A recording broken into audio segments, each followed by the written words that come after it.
High নীলা, জুয়েল চৌধুরী। নীলা চলে আসছে, আমি যাই। হ্যাঁ, চলে গেল কেন?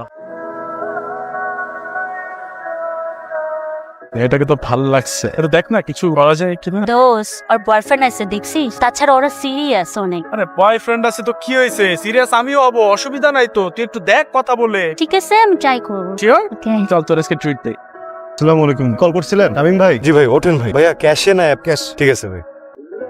আচ্ছা নীলা, আজকে আমরা বাইরে যাচ্ছি, জুয়েল আমাদেরকে শপিং করে দিবে, তুইও চল। না না আমি যেতে পারবো না, আমি রাকিব আসবে না নিতে আমাকে। আরে রাগ তো রাপি, একটু ফোন দিয়ে বল আশা লাগবে না, চল প্লিজ। চল।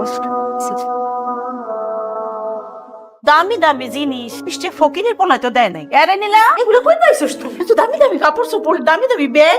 আমার ফ্রেন্ড কিনে দিছে জোর করে, আমি নিতে চাই না। ওরে সিরিনটা কি বহুত বগনি? হ্যাঁ, ওর বাপ হচ্ছে শিল্পপতি। শোন, ওই শিল্পপতি বন্ধুটার লগে না চোখা পারবি। আরে কথাবার্তা কবি, এরকম দামি দামি গিফট পাবি। সিম্পল একটা গিফট দেওয়ার জন্য। জুয়েল, এটা তো অনেক দাম, আমি এটা রাখতে পারবো না।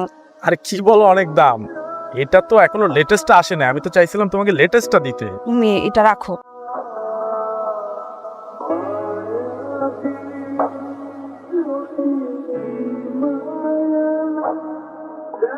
রাখি এরকম করতেছে না কেন?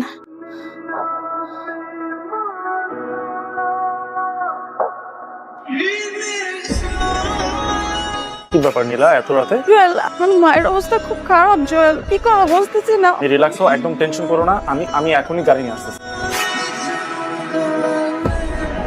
কোনো মাই তার সন্তানের খারাপ চায় না। আমিও চাইনি।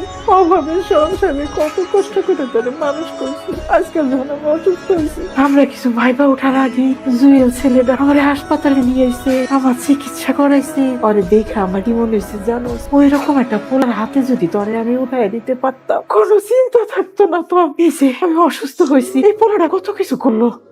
আর তুই যারে পছন্দ করিস, সে কি করছে? সে একবার কোনো খোঁজ দিছে, ফোন করছে, শ্বশুরের আইসা আমার একটু সেবা করছে? করে নাই। আর করবো কোথেকে? আর কি কোনো ক্ষমতা আছে? তুই যদি তোর মতো চলস, তুই সুখী হইতে পারবি না। তুই যদি জুয়েলের মতো ছেলে বিয়ে করস, সারাটা জীবন শান্তিতে থাকবি। আর তুই বুঝ, তুই কি করবি?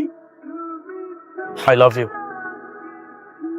আমার পক্ষে প্রেম করা সম্ভব না। আমার জীবনে আমার চাই, তাহলে আমরা বিয়ে করতাম। নীলা, আমি তো তোমাকে বিয়েই করতে চাই, ইনফ্যাক্ট আমি তোমাকে আমার লাইফ পার্টনার হিসেবে চাই। তো জানি আমার মায়ের শরীরের কন্ডিশন, ডাক্তার বলছে অনেক টাকা লাগবে ওনার চিকিৎসা করতে। নীলা, আমার টাকা লাগবে, আমি আছি না, আসো।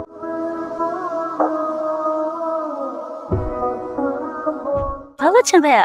নীলা কি ক্লাসে? নীলা তো আজকে ক্লাসে আসেনি, ও হয়তো জুয়েলের সাথে গেছে। জুয়েল তো আজকে ওকে প্রপোজ করেছে, হয়তো ওরা একসাথে ওর বাংলোতে আছে ভাইয়া।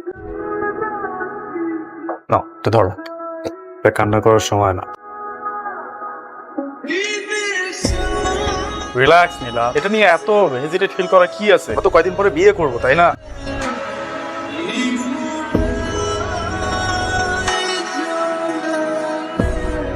কেন করছো? আমি কোনোদিন ঠকাইছি? আমি কোনোদিন কষ্ট দিচ্ছি?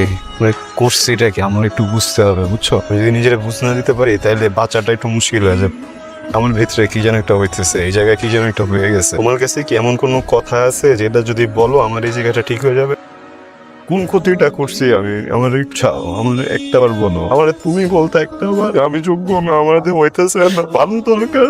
আমি নিজে দিয়ে যেতাম, কিন্তু ওই না মাইনে নিতে পারতেছি না যে মানুষটাকে আমি সবচেয়ে বেশি বিশ্বাস করছি। এটা প্রতারণা। দোষটা আসলে তোমার না, বুঝছো? আমার সমস্যাটা কোন জায়গায় আমি করি, তাই না?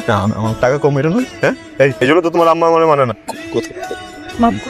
কথা কখনো তুমি কেন করছো? সুখের জন্য না, আমার সুখ কলা চেপে মারছো কেন? নিজের সুখের জন্য না, তোমার জন্য দোয়া করে দিই এই পৃথিবীর সব সুখ তোমার হোক, তুই সেই সুখ উপভোগ করার জন্য তোমার জীবনে কোনো মানুষ না থাকো।